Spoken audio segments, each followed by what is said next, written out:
नमस्कार, ANB news देख रहे हैं आप और मैं हूं आपके साथ मुस्कान। स्वागत है आप सभी का एएनबी न्यूज के स्पेशल बुलेटिन में। भारतीय ओलंपिक संघ ने एक बड़ा फैसला सुनाया है। ओआईए ने भारतीय कुश्ती महासंघ के सभी निवर्तमान अधिकारियों को डब्ल्यूएफआई के संचालन के संबंध में किसी भी प्रशासनिक कार्य को करने से तत्काल प्रभाव से प्रतिबंधित कर दिया है। सूचना के मुताबिक भारतीय ओलंपिक संघ ने भारतीय कुश्ती महासंघ के सभी निवर्तमान अधिकारियों को डब्ल्यूएफआई के कामकाज से संबंधित किसी भी प्रकार के प्रशासनिक कार्य करने से तत्काल प्रभाव से प्रतिबंधित किया गया है।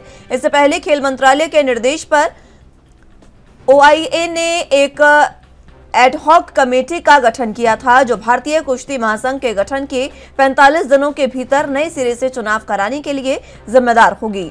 दरअसल भारतीय पहलवानों का कुश्ती महासंघ के अध्यक्ष ब्रजभूषण शरण सिंह के खिलाफ धरना प्रदर्शन लगातार जारी है। दिल्ली के जंतर मंतर पर डटे पहलवान के द्वारा डब्ल्यूएफआई के अध्यक्ष ब्रजभूषण शरण सिंह की गिरफ्तारी की मांग की जा रही है। यह दूसरी बार है जब पहलवानों का धरना प्रदर्शन सड़कों पर जारी है और इससे पहले ओलंपिक पदक विजेता पहलवान साक्ष्य मलिक ने भी ब्रजभूषण को एक बड़ी चुनौती देते हुए कहा है कि अगर उन्हें भरोसा है कि वे निर्दोष हैं तो झूठ पकड़ने का नार्को टेस्ट करवाएं। दरअसल ब्रजभूषण पर पहलवानों ने यौन शोषण के आरोप लगाए हैं।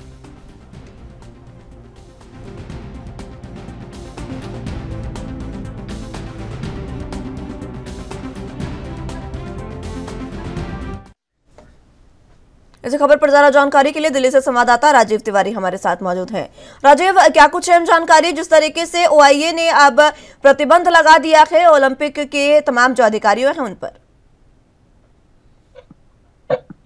देखिए, यहाँ पर बात करें जिस तरीके से लगातार कहते हैं ब्रजभूषण के खिलाफ जो थे वो लगातार पहलवान जो थे दिल्ली के जंतर मंतर पर बैठे हुए हैं। लगातार कहीं ना कहीं यही मांग की जा रही है कि ब्रजभूषण को अध्यक्ष पद से हटाया जाए और दूसरा उनके ऊपर कानूनी प्रक्रिया अपनाई जाएगी, क्योंकि यौन शोषण को लेकर लगातार पहलवान जो महिला पहलवान जो थे वो यही चाहते थे कि ब्रजभूषण को हटाया जाए, मगर ब्रजभूषण को अभी तक नहीं हटाया जा रहा था। मगर कल जिस तरीके से कैसे कर्नाटक के रिजल्ट आया और उसके बाद में एकाएक कैसे केंद्र सरकार के द्वारा ब्रजभूषण को कुश्ती महासंघ के अध्यक्ष पद से हटा दिया गया है और कहीं ना कहीं जो पहलवानों की दो मांगे मुख्य थी वो कहीं ना कहीं पूरी हो चुकी है। पहली मांग थी कि ब्रजभूषण के खिलाफ जो है एफआईआर दर्ज हो, वो सुप्रीम कोर्ट के आदेश के बाद ही दर्ज कर ली गई। मगर यहाँ पर बात करें ब्रजभूषण को अध्यक्ष पद से हटाने की जो मांग थी उसके लिए भी कहीं ना कहीं पहलवान जो थे वो लगातार ये कह रहे थे कि नार्कोटिक टेस्ट कराएं ताकि ब्रजभूषण के खिलाफ जो आरोप है वो सच हो सके या फिर उसका अंदर साफा दूध का दूध या पानी का पानी हो सके। मगर यहाँ पर जिस तरीके से कल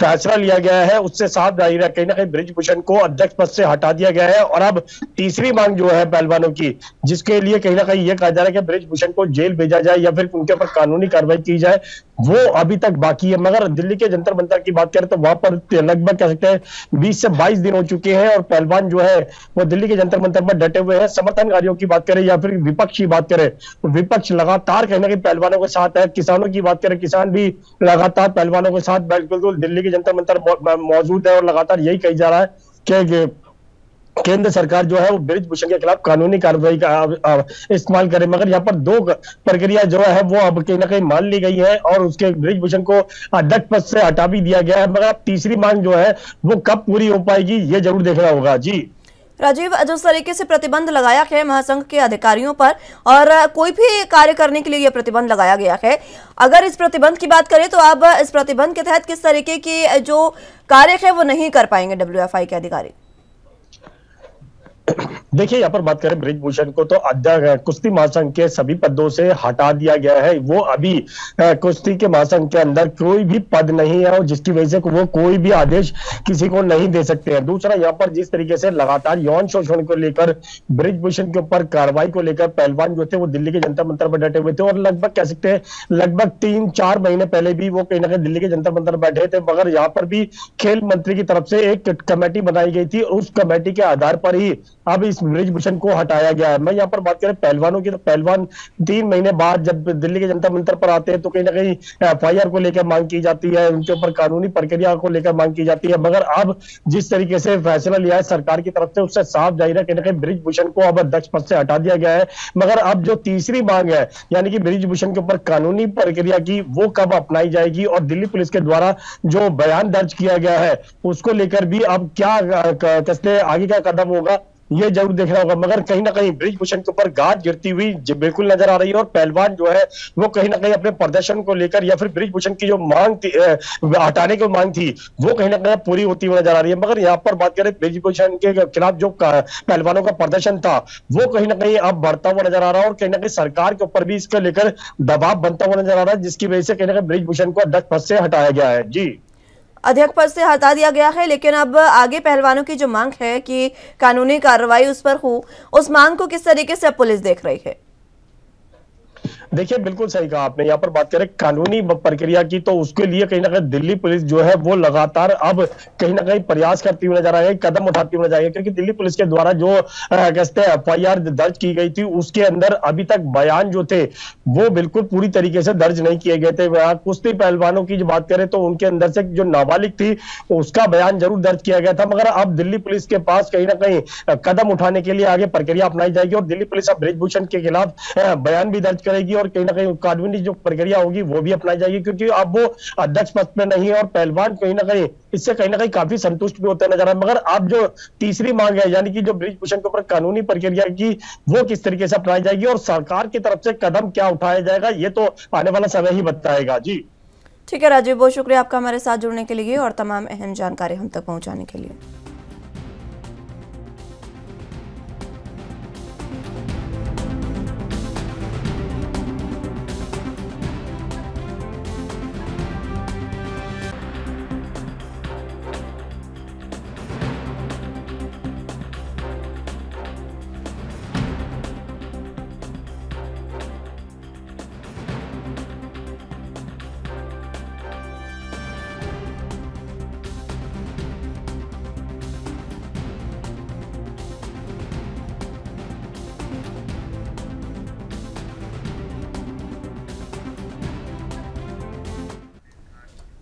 उत्तर प्रदेश के परिवहन राज्य मंत्री स्वतंत्र प्रभार दयाशंकर सिंह के निर्देशों के अनुपालन में परिवहन निगम के अधिकारियों द्वारा बसों में आग लगने की घटनाओं के कारण और बचाव के बारे में क्षेत्रों में जाकर कर्मचारियों को इस बाबत ट्रेनिंग दी गई। सभी सेवा प्रबंधकों को क्षेत्रों में जाकर कर्मियों से बात करने और समस्याओं को जानने और समाधान करने के लिए निर्देशित किया गया। इसी क्रम में सेवा प्रबंधक क्षेत्र में जाकर निरीक्षण किया गया और आग से बचाव के लिए प्रशिक्षित हुए। सेवा प्रबंधकों द्वारा अपने डिपो और कार्यशाला में बसों की तकनीकी चेकिंग भी कराई गई और खुद भी उसकी चेकिंग की गई। मुख्यतः इंजन से डीजल या मोबिल लीकेज होने से रुकना और वायरिंग कहीं से ना कटी हो, इस बारे में चेकिंग की गई है। इसी के साथ अन्य बिंदु जो मुख्य प्रबंधक के पत्र द्वारा दिशा निर्देश में दिए गए थे, उनके अनुसार भी बसों की चेकिंग अभियान चलाया गया। साथ ही चालकों को अग्निशमन यंत्र चलाना भी सिखाया गया।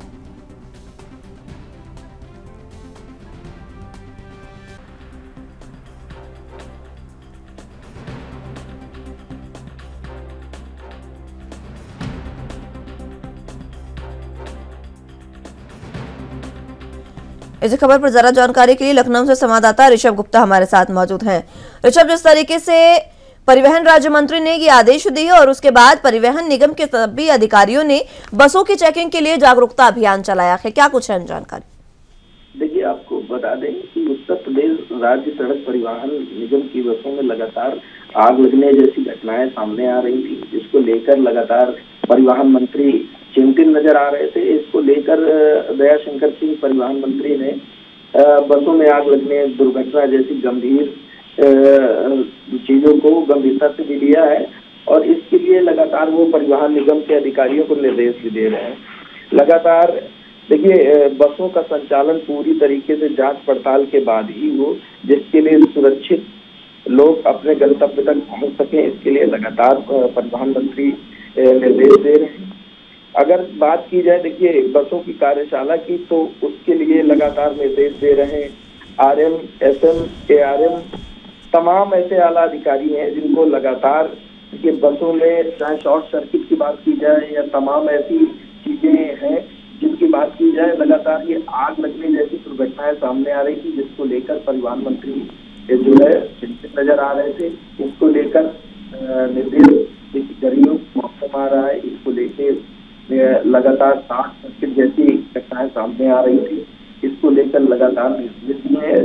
इसको इसको लेकर अधिकारियों ने भी अब जो है इसको लेकर अधिकारियों ने भी एक चेकिंग अभियान के रूप में इसको देखा है। तमाम चीजें हैं, जैसे आपको बताते चलें कि सेवा प्रबंधन क्षेत्र से जाकर कर्मियों से बातचीत करने, उनकी समस्याएं क्या हैं, उनके समस्याओं का निस्तारण करने जैसी तमाम चीजें हैं जिसको लगातार जो है परिवहन विभाग देख रहा है। इन जैसी दुर्घटनाएं दोबारा हुई। अब गोरखपुर की बात की जाए तो गोरखपुर में एक ऐसी घटना हुई जहां बस शॉर्ट सर्किट की वजह से आग लग गई।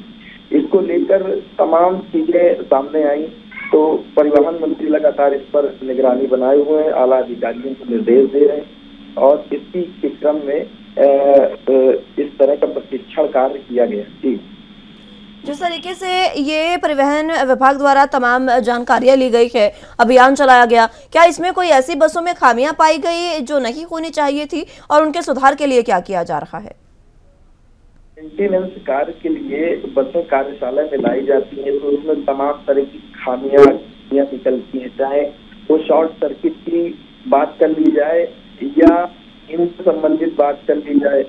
टायरों से जुड़े हुए तमाम ऐसी चीजें हैं जिनमें कमियां और खामियां मिलती आई हैं, जिनकी वजह से अनेक दुर्घटनाएं उत्तर प्रदेश में होती आ रही हैं।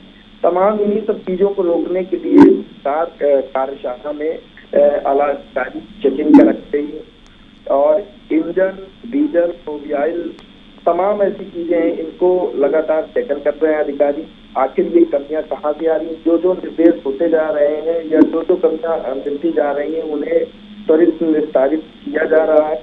लगातार सेवा प्रबंधन क्षेत्र से जुड़े हुए जितने भी आला अधिकारी, चाहे वो बस कंडक्टर हो या ड्राइवर, उनसे निर्देश भी दिए जा रहे हैं ऐसी कौन सी खामियां आ रही हैं, तो लगातार उस पर काम किया।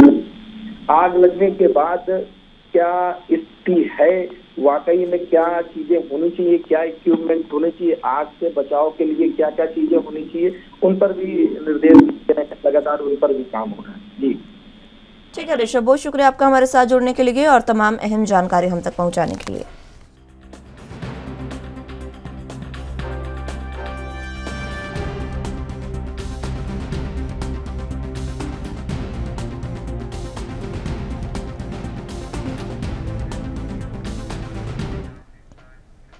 जालंधर में आम आदमी पार्टी ने कांग्रेस का गढ़ ध्वस्त कर दिया है। आम आदमी पार्टी ने ये लोकसभा सीट जीत ली है। उपचुनाव में आम आदमी पार्टी के उम्मीदवार सुशील कुमार रिंकू ने कांग्रेस उम्मीदवार कर्मजीत कौर चौधरी को 58,691 वोटों से हरा दिया है। उपचुनाव के लिए वोटिंग 10 मई को हुई थी। पिछले 4 बार से कांग्रेस इस सीट पर जीतती रही है।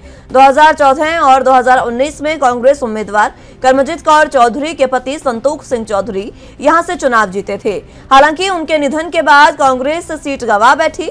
चौथे नंबर पर शिरोमणि अकाली दल अमृतसर के गुरजंत सिंह को 20,354, 5वें नंबर पर नोटा की 6,656 और छठे नंबर पर उम्मीदवार नीटू को 4,599 वोट मिले हैं। विधानसभा सीटों के लिहाज से बात करें तो जालंधर से आम आदमी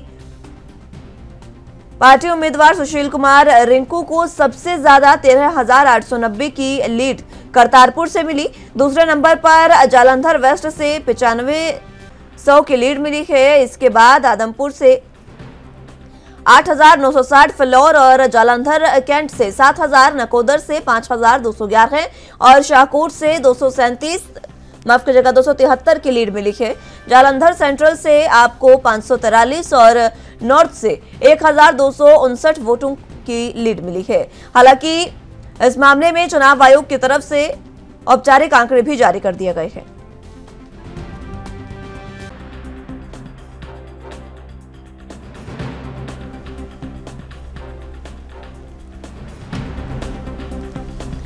इस खबर पर ज्यादा जानकारी के लिए संवाददाता अमित सेठी हमारे साथ मौजूद हैं।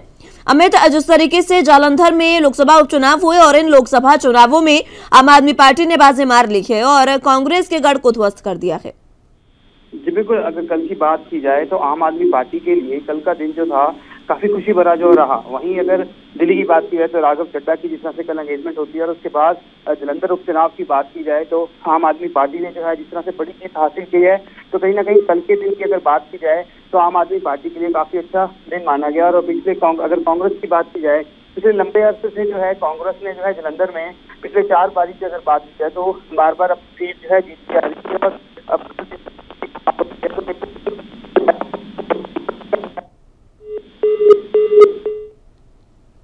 चलिए, संपर्क उनसे टूट चुका है, एक बार फिर से उनको जोड़ने की कोशिश करेंगे। लेकिन जिस तरीके से जालंधर उपचुनाव में आम आदमी पार्टी को भव्य जीत हासिल हुई है, इससे ये साफ है कि आम आदमी पार्टी की लहर पंजाब में देखने को मिल रही है। क्योंकि अगर जालंधर लोकसभा सीट की बात करें तो ये लोकसभा सीट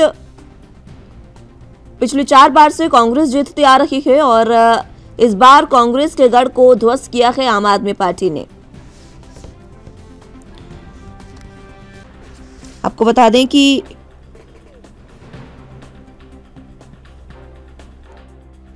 आम आदमी पार्टी के उम्मीदवार सुशील कुमार रिंकू ने उन्हें 58,691 वोटों से हराया है। अमित हमारे साथ एक बार फिर से मौजूद हैं। अमित, क्या कुछ अहम जानकारी विस्तार से बताएं, अपनी बात पूरी करें। जी बिल्कुल, जिस तरह से आम आदमी पार्टी को कल बड़ी जीत मिली है और कांग्रेस आम आदमी पार्टी की अगर बात की जाए तो कल आम आदमी पार्टी के लिए बड़ा दिन रहा, क्योंकि बड़ी भारी मात्रा से जो है आम आदमी पार्टी को जो है कल जीत मिली जलंधर में। हालांकि पिछले लंबे अरसे से जो है कांग्रेस का गढ़ माना जाता है और आंकड़े यही कह रहे थे कि कांग्रेस जीतेगी, मगर इस तरह से कल जब 8 बजे के बाद जिस तरह से जो आंकड़े देखने को मिले तो आम आदमी पार्टी के लिए जो है कल का दिन जो है काफी खास माना गया। आम आदमी पार्टी जिस तरीके से कांग्रेस का गढ़ ध्वस्त करने में कामयाब हुई है, इससे ये साफ है कि आम आदमी पार्टी की लहर पंजाब में देखने को मिल रही है अभी भी। बिल्कुल, जिस तरह से आम आदमी पार्टी की बात की जाए, पिछले लंबे अरसे में आम आदमी पार्टी ने जिस तरह से काम किए, हालांकि आम आदमी पार्टी की पंजाब की में अगर बात की जाए तो 1.5 साल से अधिक समय हो चुका है सरकार बनाई को। बिजली की अगर बात की जाए, हेल्थ सेक्टर की बात की जाए, एजुकेशन सेक्टर की बात की जाए, तो जिस तरह से आम आदमी पार्टी ने काम किए हैं पिछले 1.5 साल में, तो कहीं ना कहीं उसका असर जो है पंजाब में जो जलंधर में उपचुनाव हुए हैं उसमें देखने को मिला। अमित, जिस तरीके से नोटा पर भी 6,556 वोट आए हैं, यानी कि कुछ लोग ऐसे भी हैं जो पंजाब में किसी पार्टी को पसंद नहीं कर रहे। जिस तरह से नीतू शटरावाले की अगर बात की जाए, पिछली बार भी चुनाव में खड़े हुए कि उनके खुद की घर की 3 वोट थी, वो उनको नहीं मिलती हैं और अक्सर जो है नीतू शटरावाले जो है विवादों में भी रहते हैं। और उसके बावजूद भी अगर देखा जाए तो कल इतनी भारी मात्रा में 6ठे नंबर पे जो है उन्होंने 9 में से 6ठे नंबर पे जिस तरह से लीड कर रहे थे, तो कहीं ना कहीं जलंधर में जो है ऐसे भी लोग हैं जो इनको सपोर्ट कर रहे थे और देखने को मिल रहा है कि कहीं ना कहीं निराशा भी जो है लोगों में जो है देखने को मिल रही है और पार्टी को लेकर। बहुत शुक्रिया आपका हमारे साथ जुड़ने के लिए और तमाम अहम जानकारी हम तक पहुंचाने के लिए।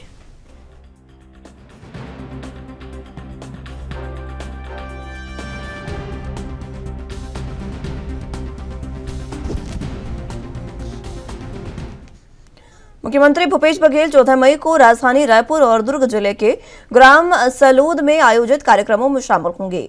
बघेल निर्धारित कार्यक्रम के अनुसार 11:10 पर रायपुर के प्रजापिता ब्रह्मकुमारी ईश्वरीय विश्वविद्यालय शांति सरोवर में नशा मुक्ति भारत अभियान का शुभारंभ करेंगे।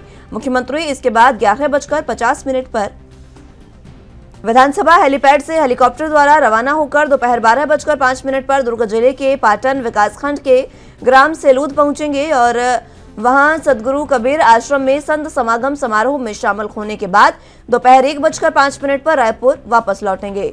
मुख्यमंत्री भूपेश बघेल शाम 6:15 पर राजधानी रायपुर के पंडित जवाहरलाल नेहरू स्मृति चिकित्सा महाविद्यालय में आयोजित अंतर्राष्ट्रीय नर्सेज दिवस के कार्यक्रम में भी शामिल होंगे।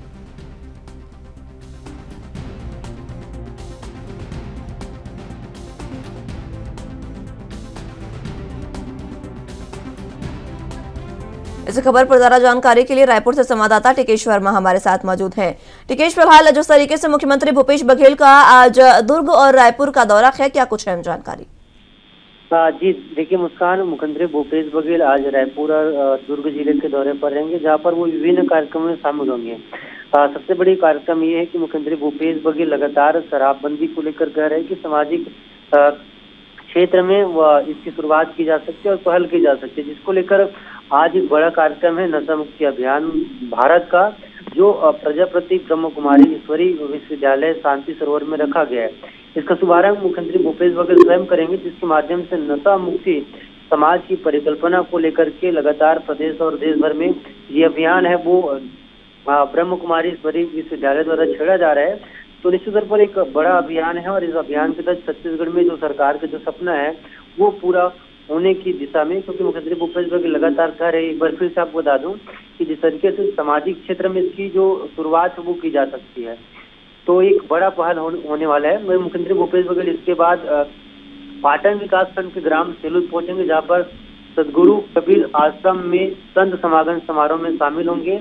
वहीं इस पर मुख्यमंत्री भूपेश बघेल राजधानी रायपुर की बात करें तो पंडित जवाहरलाल नेहरू स्मृति चिकित्सा महाविद्यालय में आयोजित अंतर्राष्ट्रीय नर्सेज दिवस में भी शामिल होंगे। मुख्यमंत्री भूपेश बघेल का दौरा है, जहाँ पर रायपुर और दुर्ग जिले के दौरे पर रहेंगे। जी मुस्कान।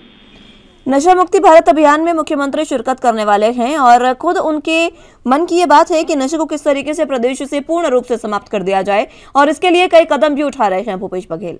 जी निश्चित तौर पर सरकार लगातार ये कवायद में लगी है कि किस तरीके से प्रदेश में जो नशा का जो अभियान है उसको किस तरीके से आगे बढ़ाया जाए और किस तरीके से नशा मुक्ति समाज की परिकल्पना किया जाए। मुख्यमंत्री भूपेश बघेल लगातार अपने भाषणों में कई दौरान ये कहे हैं कि जो नशा मुक्ति अभियान की शुरुआत है वो आप अपने लेवल पर करें, सामाजिक लेवल पर करें, ग्राम पंचायत लेवल पर करें। तो निश्चित तौर पर जिस तरीके से मुख्यमंत्री भूपेश बघेल ये कह रहे हैं कि हर एक व्यक्ति के संकल्प से ही नशा मुक्ति समाज की परिकल्पना की जा सकती है, तो निश्चित तौर पर मुख्यमंत्री भूपेश बघेल हर एक बार ये कहते हैं कि नशा मुक्ति अभियान है वो प्रदेश में होना चाहिए और नशा मुक्त समाज की परिकल्पना मुख्यमंत्री भूपेश बघेल लगातार कर रहे हैं। जी मुस्कान। जिस तरीके से मुख्यमंत्री भूपेश बघेल लगातार ये कार्यक्रम आयोजित हो रहे हैं, इसमें शिरकत भी कर रहे हैं, इसी के साथ संत समागम समारोह में भी शामिल होने की बात उनकी कही जा रही है। इस समागम में किस तरीके की खास तैयारियां? जी निश्चित तौर पर देखा जाए तो कबीर समाज का जो प्रदेश में जो मानने वालों की संख्या है वो बड़ी संख्या में, और इसको लेकर के मुख्यमंत्री भूपेश बघेल लगातार कई सामाजिक कार्यक्रमों में शामिल होंगे। तो ग्राम सेलूद में बड़ी संख्या में लोगों के बैठने की व्यवस्था की गई है, लगातार मंचों की व्यवस्था की गई है, और वहाँ पर जो स्थानीय प्रतिनिधि है कल से ही इस कार्यक्रम को सफल बनाने के लिए वहाँ के जो संस्था के लोग हैं वो लगातार कार्यक्रमों की व्यवस्था में जुटे हुए हैं।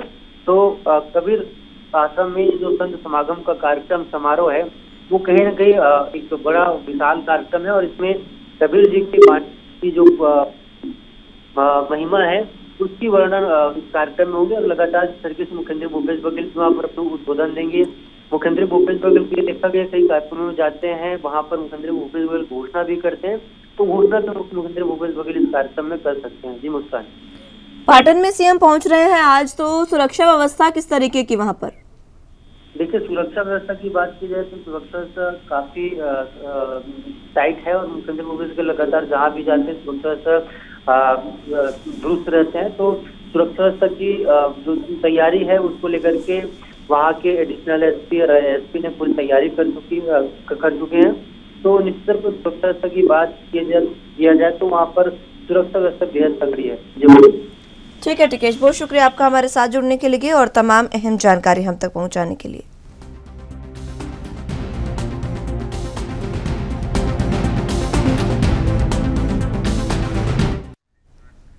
बुलेटिन में फिलहाल वक्त एक छोटे से ब्रेक का है, फौरन हाजिर होंगे।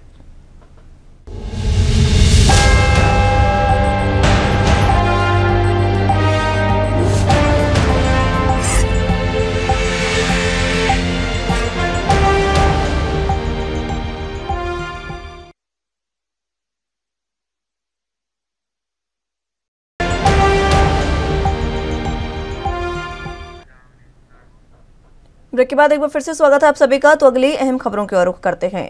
कर्नाटक विधानसभा चुनाव में कांग्रेस ने बीजेपी को करारी शिकस्त देते हुए प्रचंड जीत हासिल की है। इस जीत के लिए एनसीपी सांसद सुप्रिया सुले ने कांग्रेस पार्टी और पार्टी के सभी वरिष्ठ नेताओं और कार्यकर्ताओं को बधाई दी है। सुप्रिया सुले ने ट्वीट कर कहा कि कांग्रेस कर्नाटक में विजयी होकर उभरी, प्रगति और शासन के एक नए अध्याय का मार्ग प्रशस्त किया। कांग्रेस अध्यक्ष मल्लिकार्जुन खड़गे, सोनिया गांधी, राहुल गांधी, प्रियंका गांधी और डीके शिव कुमार, सिद्धारमैया सहित पूरी कैबिनेट, पूरी कर्नाटक कांग्रेस को हार्दिक बधाई और शुभकामनाएं। कर्नाटक विधानसभा चुनाव के लिए वोटों की गिनती कल समाप्त हुई और शाम 6:30 बजे तक तमाम चीजें स्पष्ट हुई और ये बताया गया कि 136 सीटों पर जीत कांग्रेस ने दर्ज कर ली है, जबकि वो अभी आज अगर बात करें तो विधायक दल की बैठक बुलाने जा रहे हैं और इसी बीच सुप्रिया सुले ने ट्वीट कर उनको बधाई दी है।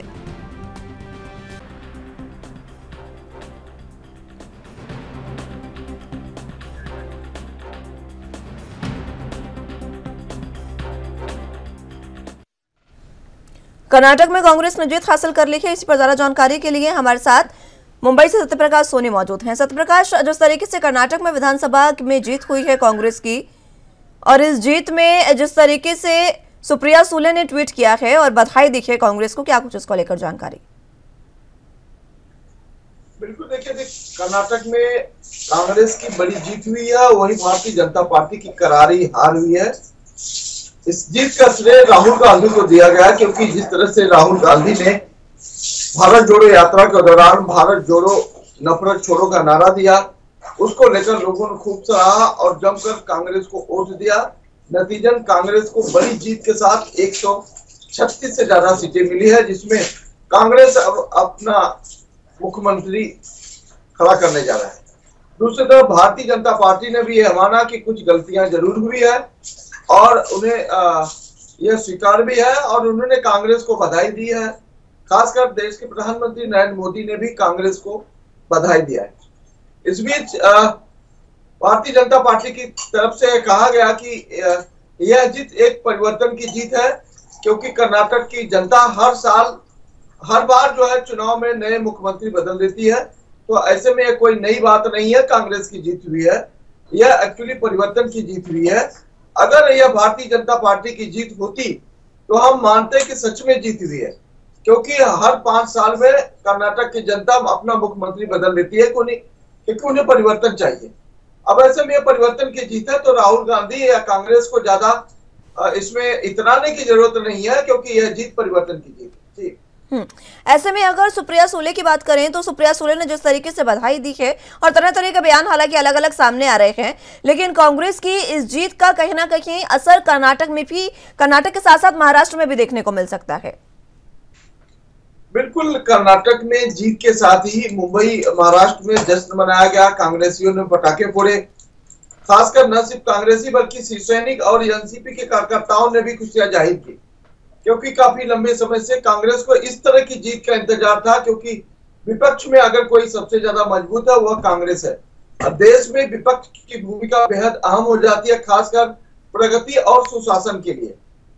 सुप्रिया सुले ने भी ठीक उसी तर्ज में कहा कि कांग्रेस की यह जीत आगे का मार्ग खोलती है, जिसमें प्रगति और सुशासन के लिए नए रास्ते खुलते हैं।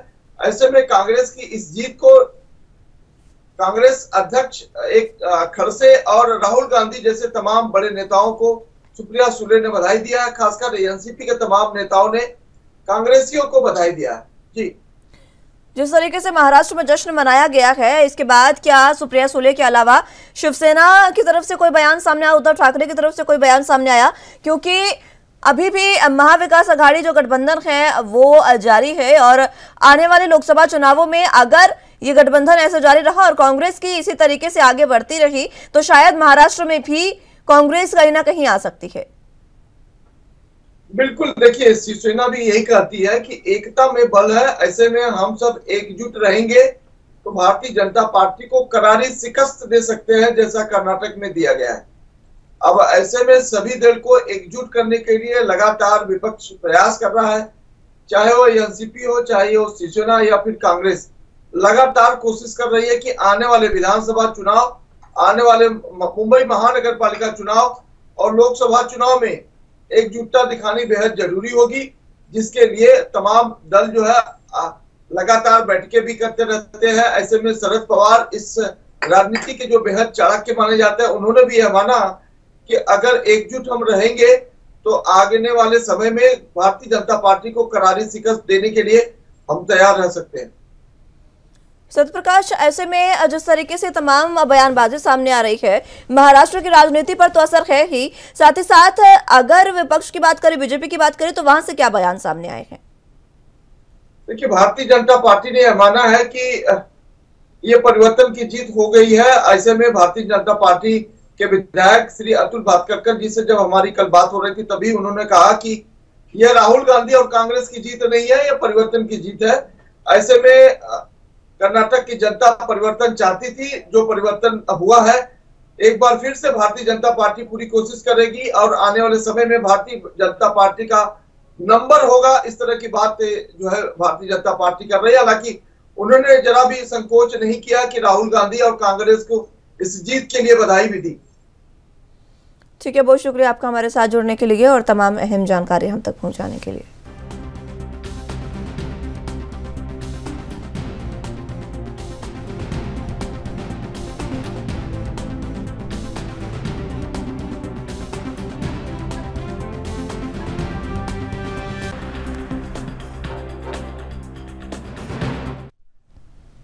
कर्नाटक विधानसभा चुनाव में आए परिणाम से बीजेपी हैरान है और कर्नाटक चुनाव में कांग्रेस ने जादुई आंकड़ा यानी 113 सीटों से भी ज्यादा सीटें जीती है। उत्तराखंड में भी इस जीत की धूम देखी गई।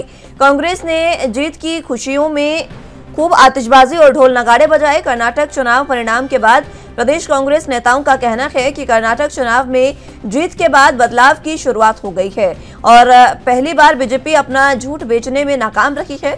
प्रदेश कांग्रेस राहुल गांधी की भारत जोड़ो यात्रा को भी जीत का श्रेय दे रही है। कांग्रेस के प्रदेश अध्यक्ष के मुताबिक उत्तराखंड सहित अब पूरे देश में कांग्रेस का परचम लहराएगा और बीजेपी की झूठ की राजनीति जनता के सामने आएगी। उत्तराखंड में प्रदेश कांग्रेस ये मानकर चल रही है कि अब बदलाव की शुरुआत हो चुकी है, लेकिन उत्तराखंड में कांग्रेस को अगर आगे बढ़ना है तो अपने गुजरे हुए वक्त पर और उनमें हुए राजनीतिक घटनाक्रमों पर ध्यान देकर उनमें सुधार करना होगा। अब होने वाले लोकसभा चुनाव में उत्तराखंड की 5 सीटों पर कर्नाटक चुनाव में कांग्रेस की हुई जीत का कितना असर होगा, ये देखने वाली बात होगी।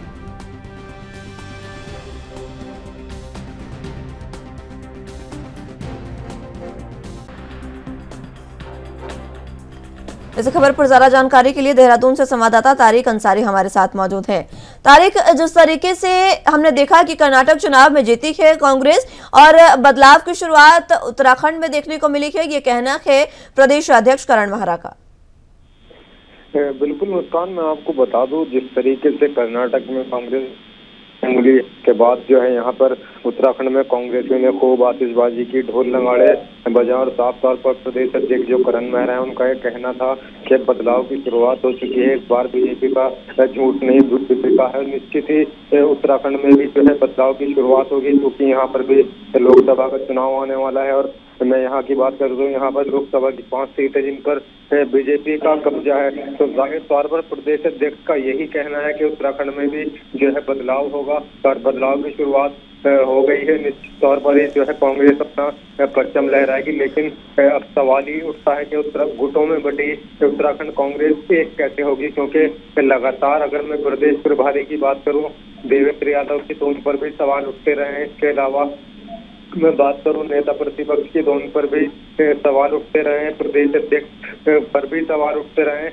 लेकिन उत्तराखंड में कांग्रेस एक नहीं है, लगातार आवाजें बुलंद होती रही हैं और अपनों के खिलाफ ही होती रही। तो ऐसे में कैसे कहा जा सकता है कि उत्तराखंड में जो है कांग्रेस का परचम लहराएगा, क्योंकि कांग्रेस को पहले यहाँ पर एक होना होगा, एकजुट होकर चुनाव लड़ना होगा। मुस्कान जी बिल्कुल, लेकिन जिस तरीके से खुद प्रदेश अध्यक्ष का ये बयान सामने आया है, इसी के साथ कई बयान कांग्रेस के सामने आया और जिस तरीके से कांग्रेस ये जश्न मना रही है, इसके बाद संदेश कांग्रेस ये देना चाहती है कि अब उत्तराखंड की बारी है। लेकिन जिस तरीके से आप कह रहे हैं कि लगातार देखा जा रहा है उत्तराखंड में, चाहे हरदा की बात हो या फिर तमाम अन्य कार्यकर्ताओं की और बड़े अधिकारियों की बात हो, काफी गुटबाजी देखने को मिलती है कांग्रेस में। बिल्कुल, ये जाहिर तौर पर ये देखा गया है और ये बयान सुने गए हैं। मैं भी आपको पुराने बयान का हवाला दूं। अगर अभी जो तिलक राज बेहड़ हैं, कांग्रेस के विधायक हैं किच्चा से, उन्होंने बिल्कुल साफ तौर पर प्रदेश प्रभारी पर ये आरोप लगाए थे कि उनकी वजह से पार्टी हारी है, और प्रदेश अध्यक्ष और पार्टी आला कमान पर ये आरोप लगाए थे कि गढ़वाल की अनदेखी की गई है, जबकि क्योंकि प्रदेश अध्यक्ष भी कुमाऊं से आते हैं और इसके अलावा नेता प्रतिपक्ष भी कुमाऊं से आते हैं थे, उनका साफ तौर पर यह कहना था कि कोई एक पद जो है गढ़वाल से भी दिया जाना चाहिए। तो तिलक राज बेहड़ ने बिल्कुल खुले तौर पर यह आरोप लगाया था कि गढ़वाल की अनदेखी की गई। इसके अलावा प्रीतम सिंह की बात करूं, जो सहसपुर से विधायक है, नेता प्रतिपक्ष भी रह चुके हैं, प्रदेश अध्यक्ष भी रह चुके हैं कांग्रेस के, उन्होंने बिल्कुल साफ तौर पर देवेंद्र यादव जो प्रदेश प्रभारी हैं कांग्रेस के, उनके ऊपर आरोप लगाए थे कि उनकी वजह से उत्तराखंड में पार्टी की हार हुई है। इसके अलावा बात करूं पूर्व कैबिनेट मिनिस्टर हीरा सिंह बिष्ट, उन्होंने बिल्कुल साफ तौर पर ये आरोप लगाए थे कि कांग्रेस में अक्सर जो है बड़े नेताओं की अनदेखी होती रही है, तजुर्बेकार नेताओं की अनदेखी होती रही है, जिसका कारण जो है प्रदेश प्रभारी है। तो बिल्कुल साफ तौर पर कई बयान ऐसे आ चुके हैं जिनसे साफ जाहिर ये हो जाता है कि उत्तराखंड में कांग्रेस लगातार एक दूसरे पर आरोपों का सिलसिला जारी रहता है। अब कहा यहाँ तक गया है कांग्रेस नेताओं के द्वारा कि प्रदेश प्रभारी को जो है बदला जाना चाहिए। इसके अलावा मैं आपको लोकसभा की बात बताऊं तो हरिद्वार लोकसभा सीट से फिलहाल 2 दावेदार माने जा रहे हैं एक ही पार्टी के, यानी कांग्रेस से हरीश रावत भी दावेदार खुद को बताते हैं। इसके अलावा हरक सिंह रावत भी खुद को दावेदार बताते हैं। तो जब इस स्तर के नेता इस तरह की राजनीति करेंगे, एक दूसरे के सामने आएंगे, एक दूसरे से जो है मुटाव करेंगे, तो कैसे इस पर कांग्रेस एक होगी, ये बात नहीं बल्कि जाहिर तौर पर ये बयान सामने आ चुके हैं नेताओं के, जाहिर तौर पर पूछ सामने आ चुकी है, जिसको लेकर कांग्रेस आला कमान यहाँ पर कई बार कमेटी भी बिठा चुका है, लेकिन रिजल्ट 0 निकला। ये अच्छी बात है कि कर्नाटक में कांग्रेस की 50% जीत हुई, लेकिन उत्तराखंड में भी कांग्रेस को एकजुट होना होगा अगर यहाँ पर जीत हासिल करनी है, वरना कांग्रेस टुकड़ों में बढ़ती रहेगी और एक करके जो है कांग्रेस से नेता गायब होते रहेंगे। जी, लेकिन जिस तरीके से कर्नाटक में जीत हुई, कांग्रेस में जोश हाई दिखाई दे रहा है उत्तराखंड कांग्रेस में, क्या ये जोश रहने वाला है लंबे समय तक, क्या कह सकते हैं? बिल्कुल मुस्कान, मैं आपको बताऊं कि जोश होना एक अलग चीज होती है, क्योंकि जोश 1 मिनट का हो सकता है, 2 मिनट, 1 घंटे का हो सकता है, 1 दिन का हो सकता है, 3 दिन का हो सकता है, लेकिन बड़ी बात होती है एकजुट होना, क्योंकि जोश तभी कुछ कर सकता है जब सभी लोग एकजुट हो, खुशी में सब लोग एक साथ आ जाते हैं। लेकिन जब स्थिति नॉर्मल होती है, जब खुशी मनाकर खत्म हो जाती है और नॉर्मल जो है काम होने लगता है, तो कहीं ना कहीं बात फिर वहीं घूम फिर के सामने आ जाती है कि एकजुट होना पड़ता है। जो प्रोग्राम होते हैं उसमें सभी नेताओं को जाना पड़ता है, लेकिन उत्तराखंड कांग्रेस में अक्सर भी देखा जाता है कि कोई प्रोग्राम होता है तो अक्सर बड़े नेता जो है वो नदारद रहते हैं। तो कहीं ना कहीं जोश की मैं आपको बात बताऊं तो ये जोश ज्यादा दिन तक नहीं रहने वाला। अगर ये जोश बरकरार रखना है तो कांग्रेस को एकजुट होगा, कांग्रेस आला कमान को यहाँ के नेताओं में जो नाराजगी है उसे दूर करना होगा लोकसभा चुनाव से पहले, वरना जो स्थिति कांग्रेस की अब है वही लोकसभा चुनाव में रहने वाली है। स्थिति का आला कमान जो कांग्रेस आला कमान है कैसे नेताओं को खुश करता है, कैसे उनकी दिक्कतों को दूर करता है और कैसे उनके मनमुटाव दूर करके उन्हें एक करता है, ये देखने वाली बात होगी। मुस्कान, ठीक है तारिक, बहुत शुक्रिया आपका हमारे साथ जुड़ने के लिए और तमाम अहम जानकारी हम तक पहुंचाने के लिए।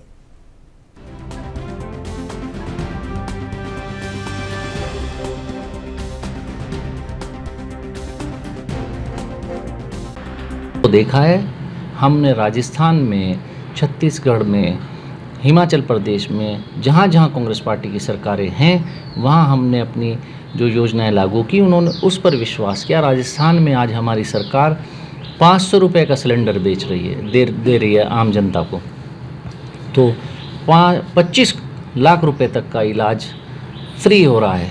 तो और बहुत सारी योजनाएं, ओल्ड पेंशन स्कीम है, तमाम ऐसी चीज़ें हैं। तो उस पर कर्नाटका की सरकार ने वहाँ यकीन किया और कांग्रेस पार्टी को वोट दिया, और मैं उम्मीद करता हूँ कि कांग्रेस पार्टी की सरकार बनेगी। जो वादे हमारी सरकार ने वहाँ किए हैं उन पर खरी उतरेगी और जनता की भावनाओं के अनुरूप काम करेगी। और यूपी और दूसरे ऐसे स्टेट्स जहाँ इस टाइम भाजपा का गढ़ बन गया, आने वाले वक्त में उत्तराखंड जैसे स्टेट भी ऐसे होंगे, इसमें कांग्रेस की ही सरकारें बनेंगी, क्योंकि जनता धार्मिक भावनाओं को लेकर ऊब चुकी है। अब इनको एक नई सोच चाहिए, रोजगार चाहिए, अच्छे अस्पताल और अच्छे स्कूल चाहिए।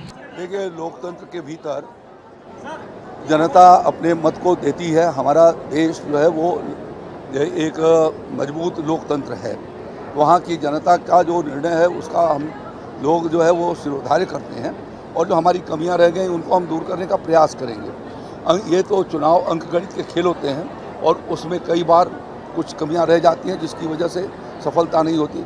यद्यपि हार जीत का अंतराल बहुत कम है, लेकिन ये ठीक है कि वो चुनाव में जीते हैं और आगे उसको जो कमियां हैं उसको हम भारतीय जनता पार्टी उसको सुधारने का पूरा प्रयास करती है। हम हर चुनाव से सबक लेते हैं और अगले चुनाव की तैयारी उसी समय से शुरू कर देते हैं। ये भारतीय जनता पार्टी का गुण है। भारतीय जनता पार्टी हमेशा जनता के बीच में रहती है, जनता के लिए काम करती है और आम आदमी लोक कल्याण के कार्यों के माध्यम से आम जनता के भीतर अभी भी उसकी स्वीकार्यता सबसे अधिक है। कर्नाटक में जो है कांग्रेस जीत हुई है कांग्रेस की, क्या लगता है इसका जो उत्तराखंड में इम्पैक्ट पड़ेगा? क्या पूरे देश में इम्पैक्ट पड़ेगा? ये सच की जीत है और झूठ की हार है। आज लगा है कि लोगों में अब भरोसा बढ़ा है राहुल गांधी की यात्रा के बाद, और पहली बार ऐसा हुआ है जब बीजेपी अपना झूठ बेचने में कामयाब नहीं रही। डबल इंजन फेल हुआ है और वहाँ की स्टेट गवर्नमेंट के बारे में जो सुनते थे 40% कमीशन और ये वो, उसका ही असर है। दूसरी तरफ जेपी नड्डा अपना राज्य हारे हिमाचल, और हमारे राष्ट्रीय अध्यक्ष आदरणीय खड़गे जी ने अपना राज्य जीत के दिया है। ये कर्नाटका की स्टेट लीडरशिप की भी जीत है, राहुल गांधी जी की जीत है। और जो डेंट दिया था बीजेपी ने हिंदू मुस्लिम नैरेटिव दे के भारत के नागरिकों को बांटने का काम किया था वोटों के चक्कर में, उस पर कड़ा फैसला जनता ने दिया है। और निश्चित ही एक संकेत है इस बात का कि जो हिंदू मुस्लिम सिख ईसाई हम सब हैं भाई भाई के नारे के संग चलेगा, देश को एक रखेगा, जो देश की इकोनॉमी को मजबूत करेगा, जो देश के डेवलपमेंट की बात करेगा, पब्लिक उसके साथ जाएगी। खोखले नारे और केवल धर्म के नाम पर राजनीति करने वालों के साथ और झूठी राजनीति करने वालों के साथ अब जनता नहीं खड़ी। कर्नाटक में कांग्रेस की जीत का कांग्रेस मुख्यालय राजीव भवन में कांग्रेस कार्यकर्ताओं के साथ जश्न मनाने के बाद पहली बार कांग्रेस के राष्ट्रीय महासचिव प्रियंका गांधी वाड्रा ने आम जनता के बीच और माल रोड पर सैर का आनंद लिया। शाम 5:42 पर कल वो रिज मैदान में पहुंची थी। प्रियंका करीब 1 घंटा यहां रही और उनसे मिलने के लिए शहर की आम जनता बेताब नजर आई।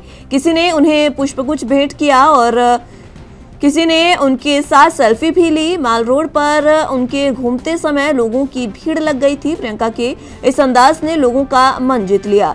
प्रियंका ने मुख्यमंत्री सुखविंदर सिंह सुक्खू, उप मुख्यमंत्री मुकेश अग्निहोत्री, कांग्रेस प्रदेश और मंडी सांसद प्रतिभा सिंह, स्वास्थ्य मंत्री कर्नल धनीराम शांडिल्य, उद्योग मंत्री हर्षवर्धन चौहान, पंचायती राज मंत्री अनिरुद्ध सिंह, खेल और पीडब्ल्यूडी मंत्री विक्रमादित्य सिंह सहित अन्य कांग्रेस नेताओं के साथ रिज मैदान तक अपने वाहन से पहुंचकर रिज मैदान पर शिमला की सुहानी शाम में चहलकदमी की। इस दौरान सुरक्षा कर्मियों, पुलिस जवानों की भीड़ को रोकने के लिए कड़ी मशक्कत भी करनी पड़ी।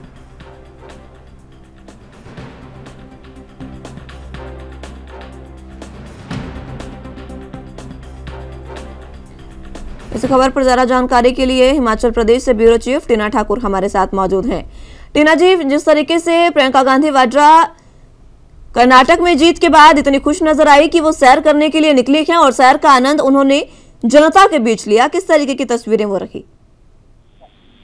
जी बिल्कुल, कर्नाटक में जो जीत कांग्रेस को मिली है उसका जो जश्न है वो हिमाचल में देखने को मिला। और प्रियंका गांधी जो है वो सुबह जो है हनुमान मंदिर जाखू पहुंची थी और वहां से जब कांग्रेस की जीत का क्रम जारी रहा तो उस दौरान वो शिमला जो कांग्रेस कार्यालय है, प्रदेश कांग्रेस कार्यालय, वहां पहुंची और वहां जो कांग्रेस कार्यकर्ता है वहां उनके साथ जीत का जश्न मनाया। वहां उन्होंने जो नवनिर्वाचित पार्षद है उनसे मुलाकात की, बात की और इस दौरान जो है वो रिज मैदान सैर के लिए पहुंची। काफी खुश नजर आ रही थी वो कर्नाटक चुनाव के नतीजों से। बार बार वो ये कह रही थी कि जो भाजपा की ध्रुवीकरण की नीति है उसको कहीं ना कहीं देश में अब जो है वो लोगों ने चुनौती देना शुरू कर दिया है। लोगों ने बता दिया है कि लोग जो है जनता के मुद्दे, अपने मुद्दों पर जो है राजनीति चाहते हैं, ना कि जो लोग है, जो भाजपा है जिस तरह से वो राजनीति कर रही थी उसको जो कर्नाटक की जनता है करारा जवाब यहाँ से मिला है। और उन्होंने ये बात का उल्लेख भी किया कि हिमाचल की तरफ से जो जीत का संदेश गया है वो एक बड़ा संदेश यहाँ से गया है, और ये जो जीत का क्रम है वो कांग्रेस अब बरकरार रखेगी। और इस दौरान आपको बताएं कि जो महिला पार्षद जीत कर आई है वो भी प्रियंका वाड्रा से मिलने पहुंची थी, और उन्होंने उनको अपनी जो मेयर और मेयर की जो दावेदारी है उसके लिए भी अपनी दावेदारी प्रस्तुत की। और प्रियंका गांधी ने जो है वो मुख्यमंत्री शिवराज सिंह सुक्खू को कहा कि इस जो मसले को है वो देखें, और जो महिलाओं की जो दावेदारी है उस पर जो है वो अपना जो जिस तरह से वो अपनी दावेदारी दे रही है उसको देखें कि आप जो है हिमाचल की जो सबसे पुरानी नगर निगम से महिलाएं 21 महिलाएं कर आई हैं, तो ये जिस तरह से अपना हक मांगती हैं वो उन्होंने उस पर जो है वो सारा जो मुख्यमंत्री को उसको कहा कि वो देखें। और इन दोनों उन्होंने मीडिया को भी संबोधित किया और कहा कि हिमाचल की जो जीत है वो उल्लेखनीय रही है, और यहाँ की जो कांग्रेस कार्यकर्ता है और आम लोगों के बीच आपको बताएं कि प्रियंका गांधी वाड्रा का घर हिमाचल में है, वो छुट्टियां मनाने यहाँ बार बार पहुंचती हैं, लेकिन इस तरह से जो वो मॉल रोड से सैर के लिए निकली हैं कांग्रेस कार्यकर्ताओं के बीच वो जश्न मनाने जैसा पहली बार नजर आया। इससे आप अंदाजा लगा सकते हैं कि किस हद तक जो है प्रियंका गांधी वाड्रा खुश थी और कांग्रेस की जो जीत है वो कितना उत्साहित उससे वो नजर आ रही थी। जी टीना जी, इस दौरान ये भी देखने को मिला एक दृश्य की बच्चियों से बात करते हुए वो नजर आई थी। जी बिल्कुल, जब मंच पे प्रियंका गांधी वाड्रा पहुंची और जैसे ही लोगों को सूचना मिली, लोग काफी भारी तादाद में उनके साथ चलने लगे। सेल्फी लेने के लिए जो है लोग उत्सुक नजर आ रहे थे, और ये बहुत अच्छा जेस्चर प्रियंका गांधी ने दिया कि उन्होंने किसी को सेल्फी के लिए रोका नहीं, सबके साथ उन्होंने सेल्फी ली। इस दौरान जो छोटी बच्चियां आइसक्रीम खा रही थी उनके साथ उन्होंने बातचीत की। जो लोग थे, चाहे वो पर्यटक थे, स्थानीय लोग थे जिनसे उन्होंने बातचीत करनी था, उनके लिए वो रुकी। बीच में ऐसा भी हुआ कि कुछ महिलाएं कहने लगी कि हमें प्रियंका गांधी से बातचीत प्रियंका गांधी के पास नहीं किया जा रहा है। प्रियंका गांधी खुद रुकी, उन्होंने अपने सुरक्षा गार्ड को जो साइड किया और उन महिलाओं को अपने पास बुलाया, उनके साथ फोटो खींची। तो एक बहुत बढ़िया सेक्शन उन्होंने यहाँ की जनता को दिया। वो जहाँ भी गई, जिस दौरान लोगों ने फोटो खींचने के लिए उनके साथ सेल्फी का अनुरोध किया, उन्होंने किसी को मना नहीं किया, बच्चों से बात की, लोगों से बात की, और इस दौरान काफी उत्साहित और काफी खुश नजर आ रही थी। जी ठीक है टीना जी, बहुत शुक्रिया आपका हमारे साथ जुड़ने के लिए और तमाम अहम जानकारी हम तक पहुंचाने के लिए।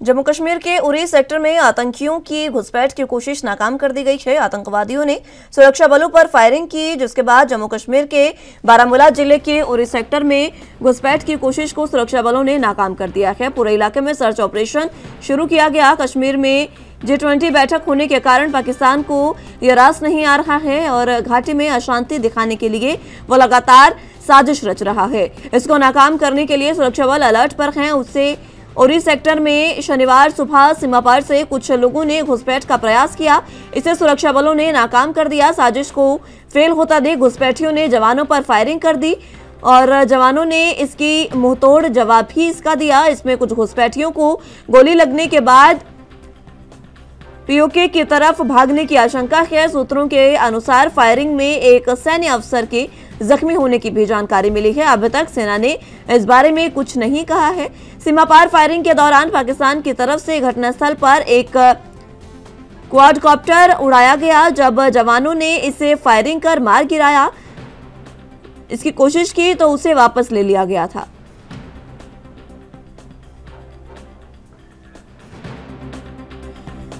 इस खबर पर ज्यादा जानकारी के लिए जम्मू कश्मीर से संवाददाता रविंद्र श्रीवास्तव हमारे साथ मौजूद हैं। रविंद्र, जिस तरीके से लगातार घुसपैठ की कोशिश हो रही है, एक बार फिर से घुसपैठ की कोशिश की गई आतंकियों द्वारा, लेकिन साजिश नाकाम की गई है। बिल्कुल, देखिए पाकिस्तान की तरफ से कोशिश यही की जा रही है कि जो प्रस्तावित G20 की मीटिंग होने जा रही है, बैठक होने जा रही है, उसमें कहीं ना कहीं खलल डाला जाए, क्योंकि यहाँ पर अंतर्राष्ट्रीय स्तर के जो अधिकारी लोग हैं वो यहाँ इकट्ठे होंगे, लेकिन पाकिस्तान को ये रास नहीं आ रहा। हालांकि पाकिस्तान के अपने खुद के हालात जो हैं बहुत ज्यादा खराब हुए हैं। जब से इमरान खान को गिरफ्तार किया है उसके बाद से लगातार हालात खराब है, लेकिन पाकिस्तान की कोशिश यही है अपने पड़ोसी देश भारत के साथ जो संबंध है वो अच्छे ना बनाकर उन संबंधों को खराब किया जाए। और यही वजह है कि एक बार फिर आतंकियों की कोशिश की गई, इसको सेना के जवानों ने विफल कर दिया। हालांकि आतंकियों के साथ उस समय मुठभेड़ भी हुई और जिसमें ये भी बताया जा रहा है कि एक सैन्य ऑफिसर जो है वो जख्मी हुआ है। हालांकि जानकारी सेना ने नहीं दी, लेकिन कहीं ना कहीं आप तस्वीरों में भी देख सकते हैं कि किस प्रकार से 3 से 4 आतंकी जो हैं वो भारतीय सेना सीमा में दाखिल होने की कोशिश जो है वो कर रहे थे, लेकिन सेना के सतर्क जवानों ने उन आतंकियों को के ऊपर जब फायरिंग की तो आतंकियों ने भी जवाबी कार्रवाई की, जिसमें एक सैन्य अफसर के जख्मी होने की खबर जो है सामने आई है। लेकिन कहीं ना कहीं आतंकी जो है उनको भी गोलियां लगी हैं, लेकिन वापस भागने में आतंकी जो है वो कामयाब हो रहे हैं। लेकिन कहा जाए तो पाकिस्तान की तरफ से भी क्वाडकॉप्टर जो है वो उड़ाया गया ताकि आतंकियों को दिशा निर्देश जो है वो दिए जा सके कि आगे की स्थिति क्या है। लेकिन सेना के जवानों ने उसको भी उड़ाने की कोशिश की, लेकिन उसको भी वापस जो है वो ले लिया गया। कुल मिलाकर अगर देखा जाए तो लगातार कोशिश पाकिस्तान की यही हो रही है कि किसी भी तरीके से G20 सम्मेलन जो होने जा रहा है उसको डिस्टर्ब किया जाए। लेकिन कहीं ना कहीं भारतीय सेना के जवान जो हैं वो पूरी तरह से मुस्तैद है, जिसके चलते ये कामयाबी हासिल नहीं हो पा रही है। रविंद्र, बहुत शुक्रिया आपका हमारे साथ जुड़ने के लिए और तमाम अहम जानकारी हम तक पहुंचाने के लिए।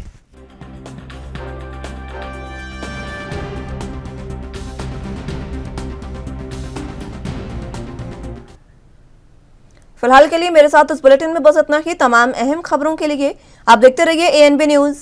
नमस्कार।